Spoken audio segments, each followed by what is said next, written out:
राष्ट्र की बात शुरू करते हैं। पश्चिम बंगाल की मुख्यमंत्री ममता बनर्जी दिल्ली दौरे पर हैं और यह कोई रूटीन विजिट नहीं है, यह बहुत ही खास दौरा है। ममता बनर्जी अपने इस दिल्ली दौरे के दौरान 2024 का चक्रव्यूह रच रही हैं। यकीन नहीं होता? तस्वीरें देखिए। बिहार से कांग्रेस के कद्दावर नेता कीर्ति आजाद आज टीएमसी में शामिल हो रहे हैं।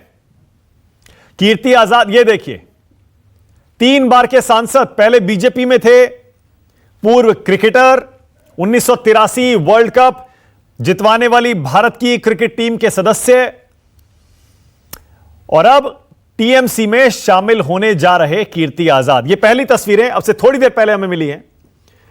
इस समय कीर्ति आजाद टीएमसी के नेताओं से मुलाकात कर रहे हैं, अपनी पत्नी के साथ पहुंच गए हैं ममता बनर्जी का हाथ थामने के लिए। थोड़ी देर में आपको ममता बनर्जी के साथ कीर्ति आजाद दिखाई देंगे। फिलहाल डेरेक ओब्रायन के साथ आप उन्हें देख रहे हैं। अरे सर, ये गाड़ी कीर्ति आजाद की ये तस्वीरें आज सुबह से ही राजनीतिक गलियारों में चर्चा का विषय बनी हुई हैं। तस्वीरें अभी आई हैं, लेकिन यह मुद्दा सुबह से ही अटकलों का बाजार गर्म किए हुए है। दरअसल कीर्ति आजाद ही नहीं, कुछ और एक नेता भी हैं जो आज टीएमसी में शामिल हो रहे हैं। जेडीयू के पूर्व सांसद पवन वर्मा, उनकी भी तस्वीर आपको दिखा देते हैं। पवन वर्मा टीएमसी में आज शामिल हो गए। ये देखिए, ये वो तस्वीर है। दिल्ली आई ममता बनर्जी और पवन वर्मा को जेडीयू में शामिल करवा लिया। याद करिए, कभी नीतीश कुमार के काफी करीबी माने जाते थे पवन वर्मा, लेकिन फिर उसके बाद सिटीजनशिप कानून को लेकर मतभेद हुए और तभी से पवन वर्मा जेडीयू से बाहर हैं। आज टीएमसी में शामिल। इसके अलावा गीतकार और पूर्व सांसद जावेद अख्तर भी आज ममता बनर्जी से मिले हैं। पर जावेद अख्तर क्या टीएमसी में शामिल हो रहे हैं या नहीं हो रहे हैं, राजनीति में उतरेंगे या नहीं उतरेंगे, इस पर अटकलों का बाजार अभी गर्म है। कुछ सूत्र यह भी बता रहे हैं कि यह सिर्फ एक कर्टसी विजिट थी, शिष्टाचार भेंट। जावेद अख्तर टीएमसी में जाएंगे या नहीं, इस पर अभी कोई पक्की खबर नहीं है, लेकिन हां, मुलाकात दोनों की हुई है और यह तस्वीर उसकी गवाही दे रही है। जल्दी से कीर्ति आजाद के बारे में कुछ एक बातें जान लीजिए। Kirti Azad 1983 cricket world cup team के सदस्य, जिसने वर्ल्ड कप जीता था। क्रिकेट से राजनीति में आए। बिहार के पूर्व सीएम भागवत झा के बेटे हैं। भागवत झा कांग्रेस के दिग्गज नेता थे। कीर्ति आजाद कांग्रेस से काफी पुराने समय से जुड़े रहे हैं। जैसा मैंने कहा, उनके पिताजी भी कांग्रेस से जुड़े हुए थे, लेकिन अपनी राजनीतिक पारी का आगाज कीर्ति आजाद ने बीजेपी से किया था। 1993 में राजनीतिक करियर शुरू किया था। दिल्ली के गोल मार्केट में विधानसभा चुनाव के जरिए उन्होंने एंट्री मारी थी। उसके बाद बिहार की दरभंगा सीट से 3 बार जीतकर सांसद बने। 1999, 2009 और 2014 3 बार सांसद बने थे। याद करिए, अरुण जेटली के खिलाफ डीडीसीए में बगावत करना उन्हें महंगा पड़ा था। बीजेपी ने कीर्ति आजाद को सस्पेंड कर दिया था, कारण बताओ नोटिस जारी किया था। उसके बाद उन्हें पार्टी से निकाल दिया गया था। फिर कांग्रेस में चले गए थे और अब कीर्ति आजाद टीएमसी में शामिल हो रहे हैं। ऐसा नहीं है कि सिर्फ कीर्ति आजाद हैं या पवन वर्मा हैं, जावेद अख्तर हैं, और 1-2 नाम और चल रहे हैं। अशोक तंवर हैं, जिनकी चर्चा बड़े जोरों से चल रही है। हरियाणा के पुराने नेता हैं अशोक तंवर, उनका भी पहले कांग्रेस से नाता था, वो भी शायद टीएमसी में जा सकते हैं। इसके अलावा 1-2 नाम और चल रहे हैं। सुधींद्र कुलकर्णी का भी नाम चल रहा है। बाकी कुछ 4-5 नाम और हैं, बड़े नाम, जो देश भर में टीएमसी में पहले ही शामिल हो चुके हैं। इसीलिए आज राष्ट्र की बात में हमारा सवाल, क्या ममता ने रच दिया 2024 का चक्रव्यूह? और दूसरा, दीदी क्यों लगा रही हैं कांग्रेस में सेंध? वैसे तो कई दलों में सेंध लगाई है दीदी ने, पर खासकर कांग्रेस में क्यों? राष्ट्र की बात में आज मेरे साथ कांग्रेस की तरफ से आचार्य प्रमोद कृष्णम आपकी टीवी स्क्रीन पे आ रहे हैं। टीएमसी की तरफ से शुभंकर भट्टाचार्य बोलेंगे। बीजेपी से नुपुर शर्मा आ गई हैं, पार्टी की राष्ट्रीय प्रवक्ता हैं। विनोद अग्निहोत्री हैं, सीनियर जर्नलिस्ट हैं, पॉलिटिकल कमेंटेटर हैं। और शांतनु गुप्ता हैं, राजनीतिक विश्लेषक हैं और यूपी के सीएम योगी आदित्यनाथ की जीवनी लिख चुके हैं। आप सभी का स्वागत। कांग्रेस में आप ये सेंध क्यों लगा रहे हैं शुभंकर भट्टाचार्य? भैया आपको तो कांग्रेस के साथ मिलकर विपक्ष को मजबूत करना था, मोदी के खिलाफ 2024 के लिए मोर्चा बनाना है। आप तो अपने ही साथियों में सेंध लगाने लगे, क्यों?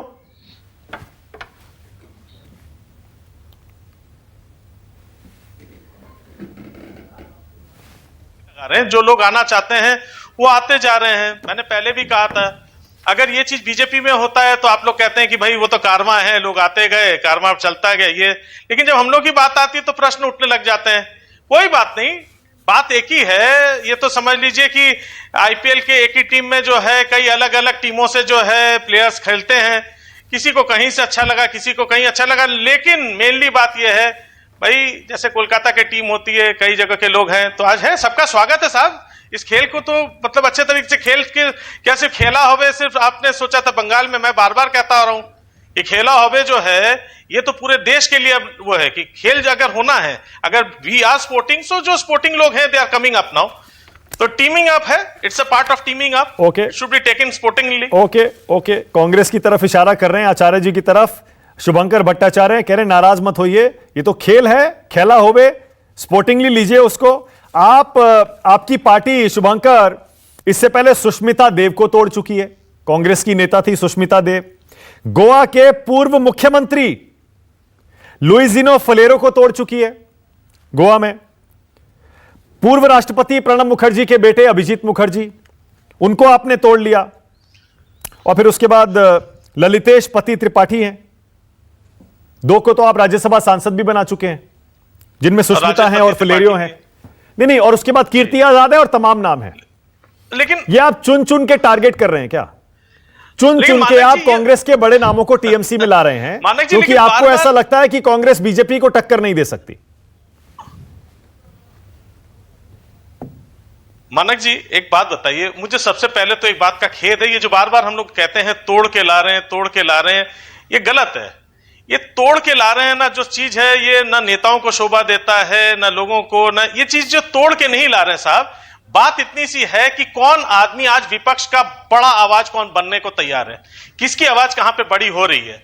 तो बात यह है, अपॉर्चुनिटी जो कहते हैं, यहां पे अपॉर्चुनिटी आप लोग सिर्फ कहते हैं नेता के लिए अपॉर्चुनिटी है, भाई वो यहां पे अपने अपने सब रोटी सेकने आ रहे हैं। बात यहां ये नहीं है। आप ये क्यों नहीं देख रहे हैं कि अगर विपक्ष की भूमिका कांग्रेस अगर सही तरीके से अगर अपना पाती, अगर रख पाती, तो फिर ये नौबत नहीं आती। अच्छा एक बात बताइए, आप इतनी बार बात पूछ रहे हैं, मैं थोड़ा सा एक हिंट दे दूं, क्या बंगाल के इलेक्शन में यही थोड़ा सा रवैया जो है अगर कांग्रेस की तरफ से आ रहा होता तो कैसा होता? लेकिन वो हुआ। क्या आपको लगा कि कांग्रेस जो है एक यूनाइटेड विपक्ष वाकई चाहती है, या आपको यह लग रहा है कि ललितेश पति त्रिपाठी और राजेश पति त्रिपाठी और इन नेताओं का जो चेहरा है ये इनके पार्टी में छोटा हो रहा था, या इनकी पार्टी इनके लिए छोटी पड़ गई, तब ना जरूरत। अब मैंने कह दिया तोड़ के ला रहे हैं, तो आप कह रहे हैं नहीं तोड़ के नहीं ला रहे हैं, वो अपनी मर्जी से आ रहे हैं। बताइए, जब आपकी पार्टी से कोई तोड़ के ले जाता है तब आप कहते हैं देखिए तोड़ के ले गए। बड़े बड़े नेता आपकी पार्टी से बीजेपी में गए ना, आप बार बार कहते देखिए तोड़ के ले गए, तोड़ के ले गए। शुभेंदु अधिकारी क्यों गए भाई? तोड़ के ले गए ना वो। अब आप में आपकी पार्टी में आ रहे हैं, कह रहे नहीं हम तोड़ के नहीं लाए। मानक जी एक बात बताइए, मानक जी एक बात बताइए, जब मुकुल राय जब भाजपा में जब शामिल हो गए थे तो तब कहा गया कि देखिए वहां उनका दम घुट रहा था, इसलिए उनको नया साथ चाहिए था। उनको पता है कि देश की जो है उनका एक लीडरशिप कैसा होता है, तो सही लीडरशिप के साथ खड़े हुए हैं, तो तब बात ये आती है। लेकिन वही मुकुल राय जब वापस आ जाते हैं तो फिर बात होती है कि अरे ये कौन सा डील हो गया, मुकुल राय कहां से वापस चले गए, तोड़ के कैसे लेके चले गए। साहब कोई कहीं से नहीं टूटता है। आपके इसी में चैनल पे कुछ बड़े चैनल के दूसरे उधर के भाई यहां पे वक्ता आ जाते हैं, एंकर्स यहां पे आते हैं, तो तोड़ के थोड़ी लाया जाता है। उन्होंने अपनी करियर अपॉर्चुनिटी देखी, उन्होंने अपने बात कहां पे पूरी तरीके से रख सकते हैं वो देखा, वो आ गया आपके साथ। मतलब बिजनेस है ना, आप ये कह रहे हैं मतलब बिजनेस है, कुछ भी करेंगे उसके लिए, अपॉर्चुनिटी, मौका। सर द स्टेट राजनीतिक करियर, भविष्य, the state of being busy is business. आपको पता है अधीर रंजन चौधरी कांग्रेस के नेता क्या आरोप लगा रहे हैं? वो कह रहे हैं बीजेपी और टीएमसी में साठगांठ हो गई है। ममता के भतीजे को ईडी ऑफिस बुलाया गया, उसी दिन से यह सब शुरू हो गया था। सोनिया जी से तो तय हुआ था कि विपक्ष को मजबूत करना है, अब आप कांग्रेस को ही कमजोर करने में लग गए, कांग्रेस के ही नेताओं को तोड़ने लग गए आप। मानक जी अब आपने सही जगह बिल्कुल हाथ रखा है। ये अधीर रंजन चौधरी जैसे जो नेता हैं, इन्हीं की वजह से जो है कांग्रेस जो है कभी एक यूनाइटेड एक ऑपोजिशन बनाने में कभी सफल नहीं हो सकती। ऐसे प्रकार के नेता जो आज भी सोचते हैं कि किसी तरीके से बस कुर्सी पे बैठ गए, बैठे रहिए, हमको अपनी सोच नहीं बदलनी, कुछ नहीं बदलना है। और इससे मिलता क्या है? तो शायद ये समय आ चुका है। मैं आज भी कहता हूं कि कांग्रेस एक बहुत बड़ा चेहरा बन सकता है विपक्ष का। आज भी वो अगर थोड़ा सा रवैया बदले, बिल्कुल वो बहुत बड़े प्लेयर्स हैं हमारे एक ऑपोजिशन के, हो सकते हैं, लेकिन आपके अपने नेताओं के ऊपर थोड़ा सा उनके ऊपर भी पकड़, उनके ऊपर लगाम ये रखनी होगी। आचार्य प्रमोद कृष्णम, कहीं ना कहीं आप उनको जगह नहीं दे पा रहे। ओके आचार्य जी, युवा नेता आचार्य जी, ममता बनर्जी के पुराने बयान भी आज खूब वायरल हो रहे हैं। एक तो कीर्ति आजाद को तोड़ लिया ममता बनर्जी ने, और इधर उधर से और भी नेता जा रहे हैं। लेकिन मैं कह रहा हूं ममता बनर्जी के पुराने बयान आपको याद आ रहे होंगे आचार्य जी। आज ममता बनर्जी कह रही थी कि बीजेपी से कॉम्प्रोमाइज कर लिया कांग्रेस ने पश्चिम बंगाल के चुनाव में। किसी भी मुद्दे पर कांग्रेस सड़क पर उतरी नहीं, कोई मुद्दा नहीं उठा पाई। बीजेपी को घेरना तो दूर, किसी तरह की लड़ाई भी नहीं कर पाई बीजेपी से। इसीलिए अब जब कांग्रेस इस तरह से नाकाम होती रहेगी तो किसी को तो आगे आना पड़ेगा ना। इसीलिए ममता बनर्जी आगे आ रही हैं, आपके नेता उनके साथ जा रहे हैं। इसमें गलत क्या है आचार्य जी?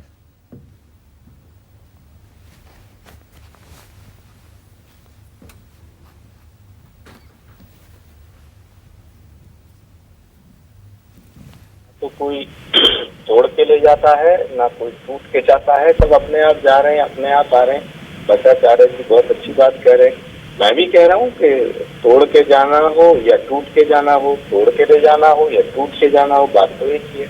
और उनको अधिकार है, तो अपनी पार्टी का विस्तार वो कर रहे हैं। क्योंकि ममता दीदी जो है 2024 की प्राइम मिनिस्टर कैंडिडेट बनना चाहती हैं, और कुछ कांग्रेस के भी नेता हैं जो ये बात उनके दिलों में है अंदर अंदर कि ममता बनर्जी को, दीदी को प्राइम मिनिस्टर का कैंडिडेट बनाया जाए। बुनियादी बात ये है, बुनियादी बात ये नहीं है मानव जी कि जो लोग जा रहे हैं, लोग आ रहे हैं। कीर्ति आजाद हमारे साथ थे, कीर्ति आजाद बहुत अच्छे इंसान है, मैं उन्हें बहुत स्नेह करता हूँ, प्यार करता हूँ, उनका सम्मान करता हूँ। वो एक बड़े परिवार से आते हैं, उन्होंने भारत की सेवा की है। और वो अगर कांग्रेस पार्टी को छोड़ के जा रहे हैं तो ये हमारे लिए तकलीफ की बात है। हालांकि मैं ये भी कह सकता हूँ कि कीर्ति आजाद चले गए तो क्या होगा, सुष्मिता देव चली गई तो क्या होगा, हम ये भी कह सकते हैं ललतेश त्रिपाठी चले गए तो क्या होगा। कहने को हम कह सकते हैं, लेकिन हम ऐसा नहीं कहेंगे।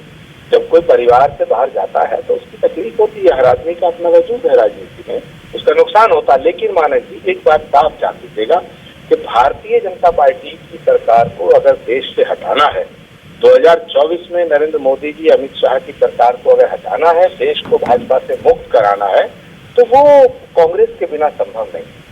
कांग्रेस एक राष्ट्रीय पार्टी है, ममता दीदी अपनी पार्टी का विस्तार करें, बहुत उन्हें हक भी है और उन्हें करना चाहिए। मैंने तो जब बंगाल का चुनाव हुआ था तो मैंने तो सपोर्ट किया था इस बात को कि ममता बनर्जी को वहाँ जीतना चाहिए, जीत रही हैं। कई मेरे कांग्रेस के साथियों ने मेरा विरोध किया इस बात पे कि आप कांग्रेस के साथ होकर के भी और ममता बनर्जी का समर्थन कर रहे हैं। मैंने कहा था कि ये समय की जरूरत है, वेस्ट बंगाल की जरूरत है कि ममता बनर्जी फाइट कर रही है, उनको जीतना चाहिए। लेकिन जैसे ममता दीदी ने बंगाल में बीजेपी को हराया, वैसे देश में अगर कोई कांग्रेस को बीजेपी को हरा सकता है तो कांग्रेस पार्टी है। और कांग्रेस पार्टी का नेतृत्व प्रियंका गांधी और राहुल गांधी के हाथ में है। तो मैं समझता हूं कि वो ही देश का अगला चेहरा बनेंगे। और कांग्रेस के बिना मोदी और अमित शाह की बीजेपी को हराना किसी रीजनल पार्टी के बस की बात नहीं है। कांग्रेस पार्टी ने हमेशा बीजेपी को हराने के लिए रीजनल पार्टी का साथ दिया है। माना जितना सेकेंड और दे दो, कांग्रेस पार्टी ने हमेशा हर जगह, चाहे वो महाराष्ट्र हो, बंगाल हो, बिहार हो, उत्तर प्रदेश हो, तमिलनाडु हो, उन्होंने रीजनल पार्टीज का साथ दिया है। रीजनल पार्टीज को ताकत दी है कांग्रेस ने हमेशा। लेकिन ये इसको अनफॉर्चुनेट कहें या अवसरवादिता कहें, अपॉर्चुनिज्म कहें कि भाई जब जब रीजनल पार्टी ताकतवर हुई है उन्होंने बीजेपी से ज्यादा कांग्रेस को मारा है, कांग्रेस को खत्म करने की कोशिश की है। तो ममता दीदी बहुत बड़ी नेता है, मैं उनका बड़ा सम्मान करता हूँ। उनकी लड़ाई बीजेपी से है, ये पक्की बात है। मैं ऐसा नहीं कहूंगा कि ममता बनर्जी और बीजेपी मिल गए, ना कतई ममता दीदी कभी बीजेपी से नहीं मिल सकती है। लेकिन कांग्रेस पार्टी की जो लड़ाई है वो राष्ट्रीय स्तर पर है। और बीजेपी को अगर हटाना है तो कांग्रेस के नेतृत्व में आगे बढ़ना पड़ेगा, अदरवाइज बीजेपी को नहीं हटाया जा सकता, ऐसा मेरा मानना है। Okay, all right. Nupur Sharma, Nupur can you hear me? Nupur सुन पा रही हैं? जी बिल्कुल मानक जी। ओके नुपुर, ममता बनर्जी दिल्ली आई हैं और 2024 की तैयारी में जुट गई हैं। आपको क्या किसी भी तरह का खतरा महसूस हो रहा है ममता बनर्जी से, इस नई टीएमसी से जो अभी अभी आपको बंगाल में हरा के आई है? नमस्कार मानक जी, आपको, आपके सभी पैनलिस्ट को और सभी दर्शकों को। देखिए, अंदरूनी कलह, ये जो सो कॉल्ड थर्ड फ्रंट है, ना 2014 में कुछ कर पाया, ना 2019 में कुछ कर पाया मानक जी।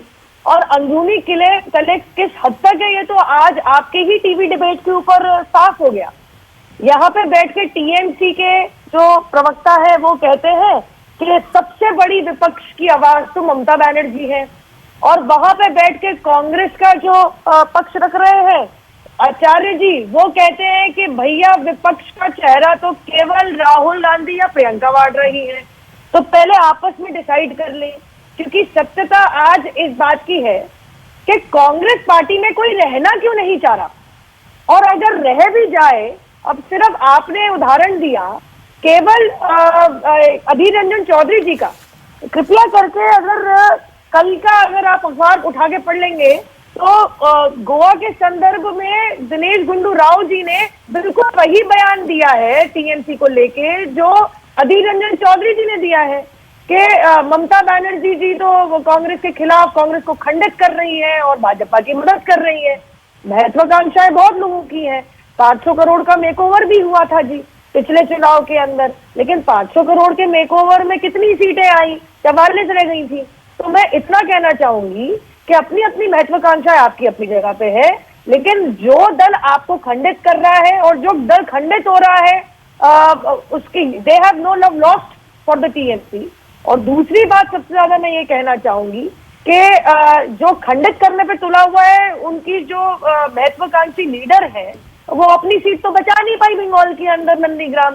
तो हाँ, आपका पूरा हक है, जिसको जाना है जाए, जिसको आना है आए, जैसे आचार्य जी ने कहा था। लेकिन on the ground floor reality क्या है, इलेक्टोरेट में किसका परचम लहराएगा, ये सब भली बात ही जानते हैं कि राजनीतिक दल तो वही है जो लोगों की, जनता जनार्दन की इच्छाओं पे खरे उतरे। हाँ नहीं, ठीक है, बिल्कुल सही है। विनोद अग्निहोत्री, विनोद जी थोड़ा इंडिपेंडेंट एनालिसिस भी हो जाए क्या वाकई? देखिए विनोद जी, अब इसमें कोई मेरे ख्याल से शक नहीं रह जाना चाहिए कि ममता बनर्जी बहुत कैलकुलेटिव तरीके से अपनी पार्टी के पैर पसार रही हैं। वो गोवा में चुनाव लड़ने जा रही हैं। गोवा में जैसे मैंने पहले ही बताया, लुइजिनो फलेरो को पार्टी में शामिल कर चुकी हैं जो कांग्रेस के बड़े नेता हैं और सीएम रह चुके हैं। उसी तरह से अशोक तंवर छोटे मोटे नेता नहीं है, हरियाणा कांग्रेस के अध्यक्ष रहे हैं, वो सांसद रहे हैं। कीर्ति आजाद बिहार से ताल्लुक रखते हैं। पूरे देश में अपने फुटप्रिंट फैलाने की इस कोशिश को आप कैसे देखते हैं विनोद जी? देखिए, एक शेर है कि अब हवाएं ही करेंगी रोशनी का फैसला, जिस दिए में जान होगी वो दिया रह जाएगा। तो इस वक्त विपक्ष का नेतृत्व लेने की होड़ जो है वो चल रही है। अब सवाल ये है कि अगर राजनीतिक शून्य पैदा होता है तो कोई ना कोई तो भरेगा उसको। अब कांग्रेस पार्टी भरती है कि ममता बनर्जी भरती है कि शरद पवार भरते हैं, कौन भरता है ये तो मतलब पता चलेगा कुछ दिनों में। लेकिन ये जरूर है कि ममता जी ने 2021 में जब चुनाव जीता, तो मैं तो तभी से कह रहा हूं इस बात को, कई चैनलों पर कह चुका हूं कि ममता जी अब राष्ट्रीय राजनीति की ओर बढ़ चुकी हैं। और जब वो चुनाव जीतने के बाद पहली बार दिल्ली आई थी तो उन्होंने अपने इरादे भी स्पष्ट कर दिए थे। सोनिया गांधी से मिली थी और उन्होंने कहा था मैं सबसे मिलूंगी, मैं सारे नेताओं से मिलूंगी, बात करूंगी, मैं विपक्ष को मजबूत करूंगी। तो विपक्ष को मजबूत कोई दूसरे के लिए नहीं करता है, ये राजनीति है, ये कोई दान दक्षिणा नहीं है। यहाँ जो भी नेता आता है वो खुद को और अपनी पार्टी को मजबूत करता है और इसमें कुछ गलत भी नहीं है।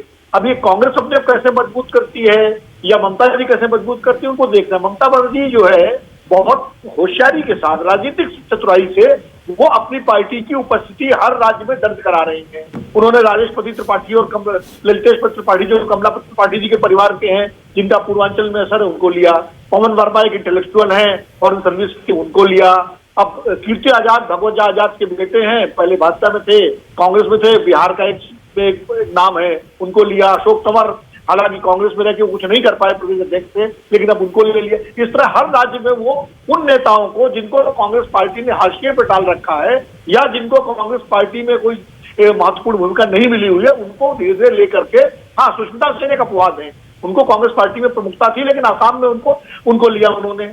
और ऐसा नहीं कि खाली कांग्रेस से ही, अब पवन वर्मा जनता दल यू से आए, बाबुल सुप्रियो बीजेपी से चले गए, ऐसा नहीं है कि नूपुर जी की पार्टी में सेंध नहीं लगा रही, वहां भी वो सेंध लगा रही। पश्चिम बंगाल में तो कई बीजेपी के से लोग जो है वापस टीएमसी में लौट रहे हैं। तो ममता बनर्जी पूरी तरह से कोशिश कर रही हैं और अभी उन्होंने संपर्क भी बहुत लोगों से किया है। अब वो आचार्य जी बैठे हुए हैं, ममता बनर्जी का बड़ा, उस वक्त इन्होंने जो विधानसभा चुनाव लड़ रही थी तो उन्होंने अपनी पार्टी की लाइन के खिलाफ जाकर के ममता बनर्जी का समर्थन किया था। तो पता नहीं कल को आचार्य जी से बातचीत शुरू हो जाए, क्या भरोसा। नहीं, विनोद जी मेरे दो सवाल है, विनोद जी मेरे दो सवाल है, आ रहा हूं शांतनु इसके बाद।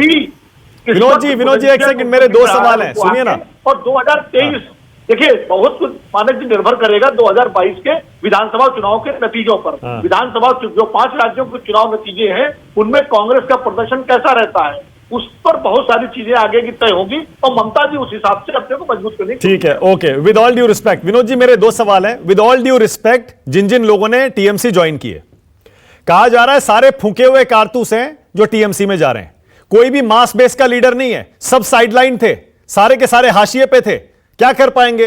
कीर्ति आजाद ऑब्लिवियन में थे, कोई जानता नहीं क्या कर रहे थे इतने टाइम। पवन वर्मा आपको पता है जेडीयू के बाद कहां थे, कोई नहीं जानता। अशोक तंवर कहां थे, कोई नहीं जानता। लुइजिनो फलेरो कहां थे, कोई नहीं जानता। सुष्मिता देव जैसे आपने कहा उनको छोड़ दीजिए, उसके अलावा बताइए, अभिजीत मुखर्जी छोड़ दीजिए, बंगाल से ताल्लुक रखते हैं। बंगाल के बाहर कौन सा बड़ा नेता टीएमसी में गया है बताइए विनोद जी। क्या इससे यह नहीं साबित होगा कि डेस्परेशन है, किसी भी तरह कोई भी आ जाए बस पार्टी में, क्योंकि हमें अपना फुटप्रिंट फैलाना है बस। देखिए मानक जी, ये ममता जी की रणनीति का पहला चरण है। पहला चरण ये है कि हर राज्य में वो अपनी उपस्थिति दर्ज करा रही है, हर राज्य में उनका झंडा उठाने वाला एक या 2 3 4 नेता हो जाएंगे जो तृणमूल कांग्रेस के झंडा लेके चलेंगे। अगला चरण जो उनका होगा वो 5 राज्यों के चुनाव के बाद होगा, क्योंकि बहुत सारे नेता अभी वक्त देख रहे हैं कि 5 राज्यों के चुनाव का नतीजा क्या होता है, कांग्रेस का प्रदर्शन कैसा रहता है, उसके बाद बहुत सारी चीजें, बहुत सारे पत्ते खुलेंगे। नहीं विनोद जी, ना एक सेकंड विनोद जी, मेरा दूसरा सवाल भी पहले से जुड़ा हुआ है। मेरा सवाल यह है कि ऐसे नेता जो बहुत ज्यादा एक्टिव नहीं है, बहुत कोई मास बेस है नहीं, ऐसे में ममता बनर्जी जो बंगाल से आती है, हिंदी बेल्ट में बताइए कौन सा बंगाली नेता आज तक लोकप्रिय हुआ है बताइए। और राष्ट्रीय नेता बनने के लिए हिंदी बेल्ट में पॉपुलर होना क्या एक बेसिक क्वालिफिकेशन है या नहीं है विनोद जी? नहीं, राष्ट्रीय नेता बनने के लिए हिंदी बेल्ट में लोकप्रिय होना बेसिक क्वालिफिकेशन है, लेकिन ममता बनर्जी के पक्ष में 2 चीजें हैं। पहली चीज ये है कि वो महिला है, दूसरा वो ब्राह्मण है और एक आक्रामक नेता है। ये 3 बातें ऐसी हैं जो उत्तर भारत में उनको लोकप्रियता दे सकती हैं अगर कांग्रेस कमजोर होती है तो। ये मैं कैबिनेट इसे लगा रहा हूं कि कांग्रेस का उत्तराखंड, उत्तर प्रदेश और पंजाब में क्या प्रदर्शन देता है उस पर निर्भर करेगा। लेकिन ममता बनर्जी के साथ ये 3 चीजें जुड़ी हुई है कि वो जमीनी नेता है, उनकी सादगी और उनकी ईमानदारी पर कोई सवाल नहीं है, और वो ब्राह्मण है। भैया बात ध्यान रखिए, उत्तर भारत के ब्राह्मणों के मन में एक आकांक्षा है कि अटल बिहारी वाजपेयी के बाद फिर कोई ब्राह्मण इस देश में प्रधानमंत्री की कुर्सी पर बैठे। अरे ब्राह्मण नेता और भी बहुत हैं विनोद जी हिंदी बेल्ट में ऑलरेडी। आप बंगाल से कोई ब्राह्मण नेता, कोई सुनिए तो सही विनोद जी, हम जुटला नहीं सकते। नहीं वो ब्राह्मण ठीक है, लेकिन बंगाल के एक ब्राह्मण नेता को उत्तर भारत में हिंदी बेल्ट में क्यों लोग स्वीकार करेंगे? ब्राह्मण नेता चाहिए, बंगाल से क्यों इंपोर्ट करेंगे? पे आपका कष्ट हो रहा है? नहीं, इसलिए क्योंकि उत्तर भारत में कोई बड़ा ब्राह्मण नेता बचा ही नहीं है इस समय आज की तारीख। अच्छा ठीक है, ओके नुपुर एक सेकंड आ रहा हूं, शांतनु नहीं बोले। शांतनु बोलिए, शांतनु आपको क्या लग रहा है, दीदी का क्या प्लान है?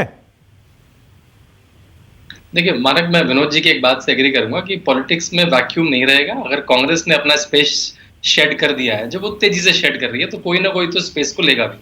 ऐसा नहीं किसी और पार्टी ने, किसी लोकल पार्टी ने नेशनल होने का नहीं ट्राई किया। बीएसपी ने बहुत जगह चुनाव लड़ा है, समाजवादी पार्टी ने लड़ा। अभी हमने देखा 2 पार्टी जो एग्रेसिव है वो टीएमसी और आम आदमी पार्टी। आम आदमी पार्टी उत्तराखंड में चुनाव लड़ रही है, पंजाब में लड़ रही है, गोवा में लड़ रही है, और ऐसे ये भी त्रिपुरा में, गोवा में चुनाव लड़ रही है। लेकिन अगर आप पिछले वोट शेयर देखें, करीब 61 करोड़ लोगों ने वोट किया था, 37.5% वोट भाजपा को मिला था और एनडीए को करीब 45% वोट मिला था। और उसके बाद जो सेकंड नंबर पे कांग्रेस को मात्र 19% वोट, मतलब आधे से भी कम वोट मिला था। और उसके बाद टीएमसी को 4% वोट, बसपा को 3, सपा को 2। मतलब ये पार्टियां जो सालों से हैं, सपा बसपा तो सालों से कई स्टेट में चुनाव लड़ रही है, 2-2.5% ला पाई। तो अगर ये आपने जो 8-9 लोग के नाम बताए, अगर ये आपस में आधा % वोट भी लाते हैं, आधा % लोग भी 30 लाख वोट हो गए, 30 लाख वोट इनमें से कोई ला नहीं पाएगा। अगर ये आधा % वोट भी लाते हैं 6 साल तो 3-4% और ले आएंगे, तो क्या कर लेंगे? तो मतलब ये सदियों तक करते रहे ऐसा, तब शायद ये नेशनल स्क्रीन पर आ रहा है। तो मेरे ख्याल से ये मीडिया में आने की, देखिए उनका पर्पस सॉल्व हो गया। हम लोग 6 लोग बैठ के पिछले आधे घंटे से डिबेट कर रहे हैं, यही पर्पस था कि मैं मीडिया में बनी रहूं। और कभी ऐसी कोई संभावना बनती है, जैसी हमने देखी SD देवगौड़ा या उस समय जो ऐसा काल रहा 3-4 साल, वैसी कोई संभावना बनती है तो मेरा नाम भी ऊपर हो जाए, तो उस संभावना के लिए उनका पर्पस सॉल्व हो गया। हम 6-7 चैनल डिस्कस कर रहे हैं उसको, इतने सारे लोग, उनका पर्पस टिक मार था। नहीं तो देखिए इनमें से कौन सा नेता है जो चुनाव अपने आप विधानसभा का भी जीत जाएगा, जो आपने सारे नाम गिनाए। कीर्ति आजाद कौन सी सीट से विधानसभा का चुनाव लड़ सकते हैं, पवन वर्मा कौन सी सीट से विधानसभा का चुनाव लड़ सकते हैं। तो मेरे ख्याल से टिक मार्क था, लेकिन ये वोट में नहीं कन्वर्ट हो सकता अभी आने वाले भविष्य में। Okay, alright. नुपुर एक सेकंड बस जरा, क्योंकि शुभंकर, जब मैंने कहा कि सारे फूंके हुए कारतूस हैं, जो शांतनु भी कह रहे हैं, वो कह रहे हैं आपको तकलीफ हो रही। भाई मुझे तकलीफ नहीं हो रही, मुझे क्यों तकलीफ होगी? आप लाइए ना, सबको लाइए, और लाइए 5-7-10 बड़े नेता लाइए, नहीं लाइए, पूरे देश में चुनाव लड़िए। अच्छा एक मिनट मानक जी, मैंने सिर्फ इतनी बात कही क्योंकि जब आपने ब्राह्मणत्व पे बात की, तो जैसे ही अगर विनोद जी ने ब्राह्मणत्व को मेंशन किया कि एक्चुअली कहीं ना कहीं यहाँ पे अब शायद लोग चाहते हैं कि एक ब्राह्मण, तुरंत आपने उस बात को टोका। यहाँ पे आपको ब्राह्मणत्व से वो थोड़ी सी दिक्कत हुई। इस बात पे मैंने नहीं, मुझे ब्राह्मण नहीं, मुझे उससे कोई दिक्कत नहीं, कहीं ना मुझे कोई कहीं दिक्कत नहीं। के इलेक्शन में देखिएगा। अरे मैं तो ये कह रहा था, उत्तर भारत में ब्राह्मण नेता नहीं है क्या, जो बंगाल के ब्राह्मण नेता को हिंदी बेल्ट के लोग स्वीकार करेंगे? ये मेरा पॉइंट था। मैं सिर्फ इतना कह रहा हूं, मान्यवर, मैं सिर्फ इतना कह रहा हूं कि यूपी के इलेक्शन हो जाने दीजिए, तब देखिएगा यहाँ पे ऑलरेडी ठाकुरवाद और ब्राह्मणत्व का अब लड़ाई यहाँ पे छिड़ चुकी है, और शायद इसके कहीं ना कहीं योगी जी शिकार हो रहे हैं। अच्छा ठीक है, ओके, एक छोटा सा सवाल, उसके बाद नुपुर के पास जा रहा हूं। क्या ममता दीदी प्रधानमंत्री बन सकती हैं क्या? दीदी प्रधानमंत्री बन सकती हैं क्या? बनना चाहती हैं क्या? क्यों नहीं बन सकती हैं मानक जी? ये कौन तय करेगा? क्यों नहीं बन सकती? आपको ये क्या लगता है, नरेंद्र मोदी जी को प्रधानमंत्री बनने से पहले किसने सर्टिफिकेट दिया था कि वो बन सकते हैं कि नहीं बन सकते हैं? कहां से कौन सा सर्टिफिकेट होता है, क्या इशू होता है, कैसे कह सकते हैं कि मानक जी एक अच्छे नेता नहीं हो सकते हैं? भाई you need to try her first, और उनका तो ट्रायल ऑलरेडी आप कितना हाशिए पे रखेंगे? आप तो लेते ही चले। बंगाल के बाहर कोई ट्रायल नहीं हुआ है अभी, सिर्फ बंगाल में परीक्षा पास की है उन्होंने, एक बार से ज्यादा बार। बंगाल के बाहर कोई परीक्षा नहीं हुई है अभी। जनाब मैं भी एक बात कह रहा हूं, इससे पहले बंगाल में भाजपा कहां थी? भाजपा ने बंगाल में पहली बार जब लोकसभा में अचानक एकदम से एक विंडफॉल, एक सीट्स ले आई, तो हम लोगों ने मान लिया था कि इस बार तो विधानसभा भी चेंज हो जाएगा। ओके, नुपुर शर्मा, ये राजनीति समझ गया, मैं समझ गया। ना ठीक है, सही है। हाँ नुपुर, देख लीजिए, नुपुर सही कह रहे हैं, इस बात में दम भी है। जब तक परीक्षा नहीं होगी तब तक कैसे कह सकते हैं कि ममता बनर्जी राष्ट्रीय नेता नहीं बन सकती या प्रधानमंत्री नहीं बन सकती? मानक जी चलिए, एक बात तो स्पष्ट हो गई, जो अभी डिस्कशन यहाँ चल रहा था कि थर्ड फ्रंट तो क्वेश्चन में और पिक्चर में ही नहीं है। ये केवल और केवल इतनी बड़ी महत्वाकांक्षा है कि टीएमसी राष्ट्रीय दल बनेगा, टीएमसी राष्ट्र का विपक्षी दल बनेगा, जो भाजपा को केंद्रीय चुनाव 2024 में टक्कर देगा। थर्ड फ्रंट की कोई बातचीत नहीं हो रही। शांतनु जी ने बिल्कुल सही कहा कि जमीनी हकीकत वो होती है कि आप कौन सा चुनाव जीत के ला सकते हैं। वो अलग बात है कि ममता दीदी तो अपने ही बंगाल के अंदर अपनी जमीन नहीं बचा पाई थी नंदीग्राम के अंदर। खैर, अब जितने नेता एक्का दुक्का को छोड़ के बंगाल के बाहर जितने नेताओं ने ज्वाइन करी, इसीलिए आप केस को नहीं फाइल करने दिए थे ना। मैं अपनी बात कंप्लीट कर सकती हूँ मानिक जी, मैं किसी के ऊपर नहीं। हाँ बोलिए, ये तरीका नहीं है। हाँ बोलिए। डिबेट जारी है, इतना घबराने की जरूरत नहीं है। इतना घबराने की, शायद कल राहुल गांधी भी आपको ज्वाइन कर लें, आपस में डिस्कस कर लीजिएगा आचार्य जी से। मेरी बात पूरी से सुन लीजिए ना। मैं इतना पूछना चाहती हूँ कि चलिए, सबसे पहले चुनाव कैसे जीतता है कोई, कि आपके चुनाव का जो सिंबल होता है, इलेक्शन सिंबल, उसकी रिकॉल वैल्यू क्या है, उसकी गुडविल क्या है क्षेत्र के अंदर। चलिए टीएमसी को लड़वा दीजिए इन 5 चुनाव में राज्य के, जरा हो जाए, देख लेते हैं कि टीएमसी कितनी सीटें निकालती है 5 राज्य में। देखिए, यही मैं कहना चाह रही थी, थर्ड फ्रंट की बात तो खत्म ही हो गई। यहाँ तो टीएमसी के प्रवक्ता ने थर्ड फ्रंट को ऐसे धता बताई है कि हम ही वो पार्टी है जो मोदी जी को टेक ऑन करेंगे। करिए प्लीज। अब देखिए, सपा बसपा का एग्जाम्पल दिया शांतनु जी ने। मैं खुद राष्ट्रीय प्रवक्ता बीजेपी के होने के बावजूद ये मत कहिएगा कि एकदम से we struck gold in Bengal. हमने चुनाव दर चुनाव लड़ा है। वो 0 से 3, 3 से 10, 10 से 40% वोट शेयर का जो सफर था बहुत कठिन था। हमारे काफी कार्यकर्ताओं को मौत के घाट उतारे टीएमसी के गुंडों ने। और इसीलिए मैं कहना चाहती हूँ मानक जी, मैं अपनी बात पूरी कर लूं। लेकिन हाँ नहीं, शुभंकर ये बात सही कह रहे हैं, शुभंकर ये बात सही कह रहे हैं, बीजेपी ने तोड़े, बीजेपी ने बंगाल में टीएमसी के, कांग्रेस के, लेफ्ट के नेता तोड़े, बिल्कुल सही है। मैं अपनी बात पूरी कर लूं मानस। हाँ। जमीनी वजूद नाम की चीज भी तो होती है, recall value of election symbol की नाम की चीज भी तो होती है। लड़वा दीजिए कीर्ति जी को, लड़वा दीजिए ललितेश जी को। मोदी जी लड़ रहे थे, नहीं लड़ते हैं, चलिए हो जाए, टीएमसी जीतनी चाहिए। वहाँ आपके गृह मंत्री प्रधानमंत्री गए थे लड़ने। का वजूद क्या है? और दूसरी बात मैं ये जरूर कहूंगी, सुन लीजिए भाई साहब मेरी बात, आप लड़वाइए ललितेश जी को, जिस दिन वो जीतेंगे गोवा में आपकी सीट निकलेगी, जो आपने तमाम नेतागण ज्वाइन कराए, जिस दिन वो आपके टीएमसी के सिंबल पे जीतेंगे उस दिन बहस कीजिएगा। हम लड़ने का अधिकार आप देखिए 2024 में कॉम्पिटिशन नहीं है, आप तो आप मान रहे 2024 तो मैं आपसे पूछ रहा हूँ, बंगाल में चुनाव आपकी तरफ से सीएम चेहरा कौन था? बंगाल में आपका सीएम चेहरा कौन था? कोई नहीं था। लड़ाई किसकी थी? लड़ाई थी प्रधानमंत्री, देश के प्रधानमंत्री, गृह मंत्री वर्सेस ममता बनर्जी। ये तो आपने पूरे राष्ट्र को दिखाया। मिसगाइडेड है, मतलब 2024 में आप सीन में नहीं है, आप भी पिक्चर में नहीं, आप ये भी मान रहे हैं। थर्ड सन तो पिक्चर में है ही नहीं, 2024 में आप भी पिक्चर। ओके आचार्य जी, आचार्य प्रमोद कृष्णम, आचार्य जी, नूपुर कह रही है बीजेपी को तो सूट करता है, थर्ड फ्रंट ऐसा लग रहा है खुद अंदर से ही इंप्लोड कर रहा है, टूट रहा है, एक दूसरे में पार्टियां लड़ रही हैं। आप कह रहे हैं कांग्रेस के बिना सरकार नहीं बन सकती या विपक्ष एकजुट नहीं हो सकता, और अभी अभी आपने सुना शुभंकर कह रहे हैं ममता बनर्जी प्रधानमंत्री बनेंगी। आचार्य जी, टेलीविजन चैनल पे प्रधानमंत्री टेलीविजन चैनल पे बैठ के नहीं बनाए जाते। प्रधानमंत्री बनाने के लिए देश की जनता का मैंडेट चाहिए, और देश की जनता का जो मैंडेट है वो देश की संसद में जाने के लिए सदस्य चुनता है, और वो सदस्यों की संख्या के आधार पर भारत का प्रधानमंत्री बनता है। अब सवाल उठता है नूपुर शर्मा जी का। नूपुर शर्मा जी का तो दोनों हाथों में लड्डू हैं। अगर टीएमसी, समाजवादी पार्टी, अरविंद केजरीवाल जी की पार्टी, शरद पवार जी की पार्टी और लालू यादव जी की पार्टी, ये सब आपस में ये रायता बखेरेंगे तो उसका फायदा तो बीजेपी को मिलेगा। देखिए, कांग्रेस पार्टी किसी कीमत पर भी किसी नेता का नेतृत्व स्वीकार नहीं करेगी। ये मानक जी, मैं जिम्मेदारी से कह रहा हूं। पहली बात, अगर रीजनल पार्टीज को मोदी जी को रोकना है, अमित शाह को रोकना है, तो कांग्रेस का नेतृत्व उन्हें स्वीकार करना पड़ेगा, क्योंकि कांग्रेस ही एक अकेली राष्ट्रीय पार्टी है जो केरल में भी है, कर्नाटक में भी है, आंध्रा में भी है, तेलंगाना में भी है, बिहार में भी है, उत्तर प्रदेश में भी, छत्तीसगढ़ में भी है, पंजाब में भी है और महाराष्ट्र में भी है। ऐसी कोई सी रीजनल पार्टी आप बताएं, मैं सबका सम्मान करता हूं। समाजवादी पार्टी अखिलेश यादव जी की उत्तर प्रदेश से बाहर नहीं। आम आदमी पार्टी अभी कोशिश कर रहे हैं राष्ट्रीय पार्टी बनने के लिए, सब जगह चुनाव लड़ने की घोषणा उन्होंने कर दी है, वो कर सकते हैं। टीएमसी भी अपनी पार्टी का विस्तार कर रही है, बिल्कुल करे। हम लोगों को खुशी है, सब लोग जनतंत्र में अधिकार रखते हैं। लेकिन अगर नरेंद्र मोदी जी का विकल्प बनना है तो कांग्रेस पार्टी के झंडे के नीचे सबको एक होकर के बीजेपी से लड़ना पड़ेगा। और अगर आप ये नहीं करेंगे तो रायता बिखर जाएगा। 2024 की छोड़िएगा, आप 2029 में भी बीजेपी को नहीं हरा सकते अगर आप इस तरह की बातें करेंगे। तो जमीनी हकीकत को समझिए। कांग्रेस का नेतृत्व आदरणीय प्रियंका गांधी और राहुल गांधी के हाथ में है। कांग्रेस का प्रधानमंत्री का कैंडिडेट कौन बनेगा ये हम लोग फैसला करेंगे। लेकिन कांग्रेस प्रधानमंत्री, भाई मुख्यमंत्री भी राज्यों में आप बनेंगे और प्रधानमंत्री का कैंडिडेट भी आप बनेंगे, तो फिर कांग्रेस पार्टी अपने तामझाम दुकान समेट करके समंदर में अपना गठरी फेंक दो। इससे कैसे? ये लॉजिक नहीं मेरी समझ में आ रहा है इन सबका।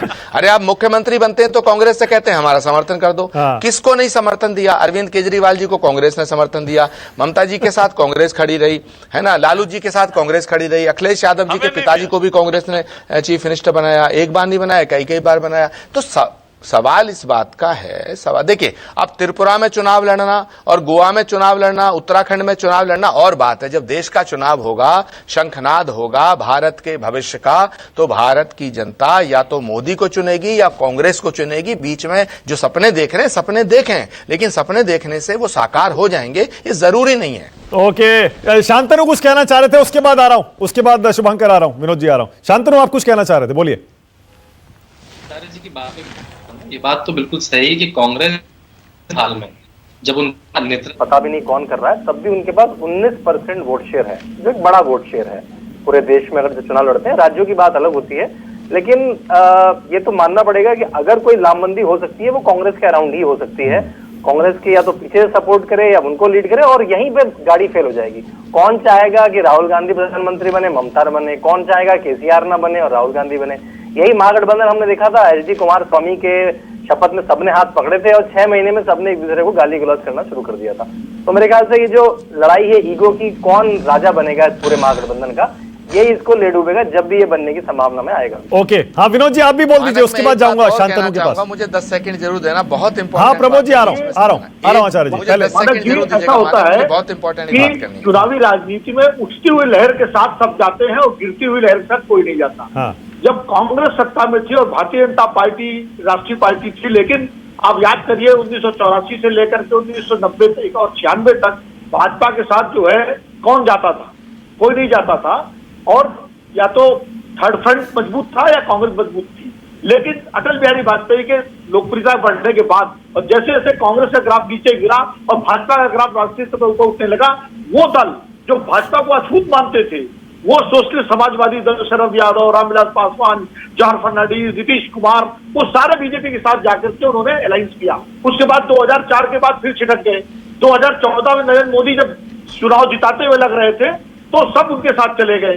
तो अगर कांग्रेस पार्टी और उसके नेता राहुल गांधी जो हैं, उनके नेता भले ही वो अध्यक्ष ना हो, अगर वो 5 राज्यों में कुछ कमाल कर पाते हैं और 2023 में वापस जो है राजस्थान, छत्तीसगढ़, मध्य प्रदेश में अपनी सरकार बना पाते हैं, और अगर वो जीतते हुए कांग्रेस को जीतती हुई दिखा पाते हैं, तो ममता बनर्जी भी उनके साथ जाएंगी, शरद पवार भी उनके साथ जाएंगे, स्टालिन भी उनके साथ जाएंगे, और जगन रेड्डी और चंद्रशेखर राव भी जा सकते हैं साथ में, नीतीश कुमार भी जा सकते हैं। ना बिल्कुल ठीक है, बिल्कुल सही है। इसमें मेरे ख्याल से कोई डिबेट होना ही नहीं चाहिए। आचार्य जी, विनोद जी बिल्कुल सही कह रहे हैं कि आपको पहले साबित करना पड़ेगा ना कि आप बीजेपी को चुनौती देने के लिए, जो आप गिना रहे थे, हम यहां भी हैं, यहां भी हैं, यहां भी हैं, प्रमुख विपक्षी पार्टी हैं, कोई और रीजनल पार्टी ऐसे फुटप्रिंट्स वाली नहीं है, पर आपको चुनाव में साबित भी करना पड़ेगा कि आप बीजेपी को चुनौती दे सकते हैं। 5 राज्यों के चुनाव के बाद साबित होगा कि ममता बनर्जी आगे बढ़ेंगी बीजेपी के खिलाफ या आप रहेंगे मुकाबले में। देखिए मानक जी, एक राजनीति होती है आइडियोलॉजी की और सिद्धांत की, एक राजनीति होती है अपॉर्चुनिज्म की और अवसरवादिता की। देश की जनता आइडियोलॉजिकल राजनीति को पसंद करेगी, ऐसा मेरा यकीन है। ये नेताओं के इकट्ठा होने से जनता इनके साथ चली जाएगी, मैं ऐसा नहीं मानता। शरद पवार जी, ममता बनर्जी और अरविंद केजरीवाल और अखिलेश यादव एक जगह इकट्ठा हो जाएंगे, लेकिन जनता ये देखेगी इनका मोटिव क्या है। ये अपनी अपनी दुकान सजा के एक जगह हो जाए। कांग्रेस एक आइडियोलॉजी है। मैं कह रहा हूं, मुझे कई राजनीतिक पार्टियों ने, मैं नाम नहीं लूंगा, मुझे अप्रोच किया, मुझे कहा कि आपको हम राज्यसभा भेज देंगे। मैंने मना कर दिया। विनोद जी गवाह इस बात के, और भी 1-2 लोग गवाह, और कई पार्टियों ने मुझे अप्रोच किया है। मैं नहीं जाऊंगा, जबकि मैं जानता हूं कांग्रेस पार्टी इस समय बहुत अपने संक्रमण काल से गुजर रही है। ये सिद्धांत की राजनीति है, ये विचारधारा की राजनीति है। हम विचारधारा की राजनीति को लेकर देश के समक्ष जाएंगे। अगर देश की जनता से हम कहेंगे कि आपको मोदी और अमित शाह की आइडियोलॉजी पे चलना है, तो आप उधर जाइएगा। हम गांधी की आइडियोलॉजी पे चलना, हमारे साथ आइएगा। और ये जितने भी दल हैं, जितने भी नेता हैं, अगर इनके सपने सजाने हैं, चाहता है कोई देश में प्रधानमंत्री बनना चाहता है, प्रधानमंत्री बनने का सपना हर एक आदमी को देखना चाहिए। लेकिन मैं आज आपसे ये स्पष्ट रूप से जिम्मेदारी से कहना चाहता हूँ, आदरणीय विनोद जी और शांतनु गुप्ता जैसे बड़े वरिष्ठ लोग आपके चैनल पे मौजूद हैं, नूपुर शर्मा जी भी हैं और भट्टाचार्य जी भी हैं, मैं कहना चाहता हूँ आप पहले फैसला कर लीजिएगा। आप बीजेपी को हटाना चाहते हैं या कांग्रेस को हटाना चाहते हैं? हम आपको नहीं हटाना चाहते, हम आपको मजबूत देखना चाहते हैं राज्यों में। लेकिन राष्ट्र के भविष्य का जब सवाल होगा तो जनता या तो बीजेपी को चुनेगी या ओके, शुभंकर अब बोलिए। इससे साफगोई से कांग्रेस का कोई नेता नहीं बोलेगा, क्लियरली कह दिया उन्होंने। आप सपने देखते रहिए, लेकिन आप बीजेपी को टक्कर नहीं दे रहे हैं, आप कांग्रेस को कमजोर कर रहे हैं, जो कि विपक्षी एकता के लिए बहुत घातक है। मानक जी, कांग्रेस को कमजोर करने के लिए किसी ममता बनर्जी, किसी शुभंकर भट्टाचार्य को आने की जरूरत नहीं है। कांग्रेस अंदर से कमजोर हो रही है। मेन चीज बात यह है। बात जहां पर नेतृत्व की आती है, तो वहां पे युवा नेतृत्व, एक बार राहुल गांधी और प्रियंका के बाद उन्होंने कोई युवा नेता को स्वीकार ही नहीं किया। इसीलिए सबकी हालत आप देख रहे हैं, सचिन पायलट से लेके आपने ज्योतिरादित्य सिंधिया तक को आपने जाते देखा। कुछ इसी वजह ये कारण बनी रही। अब मैं थोड़ी सी बात बताऊं, विनोद जी ने बिल्कुल एक बात सही कही। क्या होता है कि जब हम लोग कह देते हैं ना कि या कांग्रेस देश का प्रधानमंत्री देगा या भाजपा देश का प्रधानमंत्री देगा, तो ये बात कह के हम कुछ लोगों के साथ बहुत अन्याय करते हैं। हम लोग चंद्रशेखर जी को भूल जाते हैं, आई के गुजराल जी को भूल जाते हैं, एच डी देवेगौड़ा जी को भूल जाते हैं। भूल जाते हैं हम लोग उस समय। लेकिन एक बात मैं आपसे कहूं, जब तक हम लोग की यहां पे प्रांतीयता और राष्ट्रीय इन दोनों चीजों को जब तक हम लोग गैप करके रखेंगे ना, हम लोग कभी किसी नए ऑप्शंस को कोई ऑल्टरनेटिव खड़ा ही नहीं होने देंगे, क्योंकि माइंडसेट बना डाला है हम लोगों ने। अच्छा, यहां हम लोगों ने माइंडसेट बना डाली है। मतलब ममता बनर्जी, चंद्रशेखर, इंद्र कुमार गुजराल, एचडी देवेगौड़ा, उनकी तरह 1 महीना, 1 साल, 1.5 साल, 2 साल खिचड़ी सरकार की प्रधानमंत्री बनना चाहती हैं, उनको यह संभावना दिख रही है। मानक जी यही समस्या है, मानक जी यही समस्या है। नहीं, ये जितने भी मानक, ये जितने भी प्रधानमंत्री बने हैं, माफ करना मानक जी, ये सब कांग्रेस की सपोर्ट से बने। ये सब कांग्रेस की सपोर्ट से बने, ये बात भी नोटिस की जाए।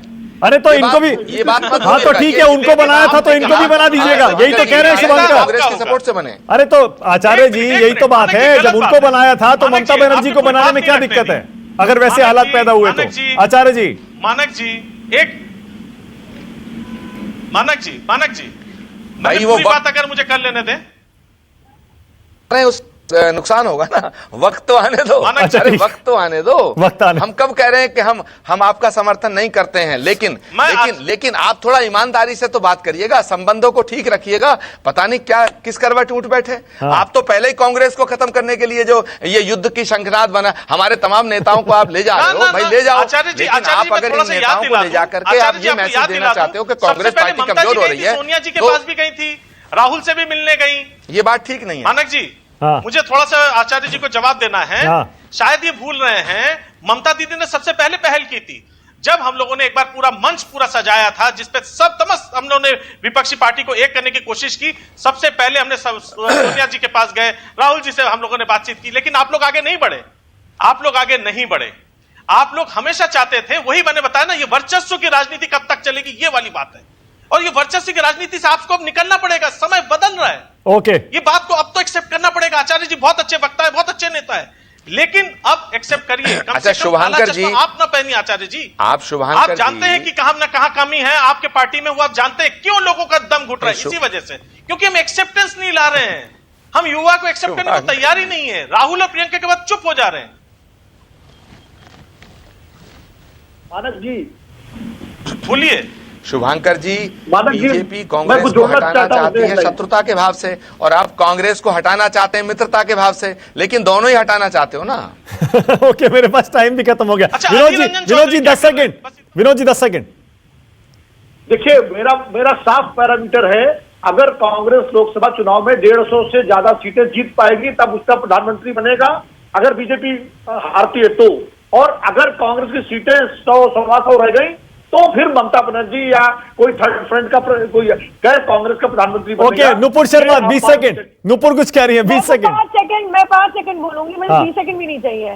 कांग्रेस में 150 सीट जीतने के लिए 150 आदमी भी तो होना चाहिए भाई साहब। सवाल तो यही आके खत्म हो जाता है कि nobody is willing to touch Congress. सबसे आसान डिबेट थी आज नुपुर के लिए, बीजेपी प्रवक्ता के लिए, क्योंकि जब कांग्रेस और टीएमसी दो मुख्य विपक्षी दल आपस में ही भिड़े हों, बीजेपी से कौन मुकाबला करेगा या कर सकता है, तो फिर बीजेपी क्या करेगी, बैठकर देखेगी तमाशा। बहुत शुक्रिया आज राष्ट्र की बात में आने के लिए। देखते हैं ममता बनर्जी जिन नेताओं को अपनी पार्टी में शामिल करा रही हैं, उनसे उनकी पार्टी का फुटप्रिंट देश में कितना फैलता है। बहुत शुक्रिया आप सबका। छोटा सा ब्रेक ले रहा हूं, खबरें जारी है। नमस्कार, मैं हूं मानक गुप्ता। अगर आपको हमारा ये वीडियो पसंद आया हो तो इसे लाइक और शेयर जरूर करें, और हां, हमें सब्सक्राइब और फॉलो करना ना भूलें, ताकि आप देश और दुनिया की कोई खबर मिस ना करें। तो जुड़े रहिए हमारे साथ और देखते रहिए News 24।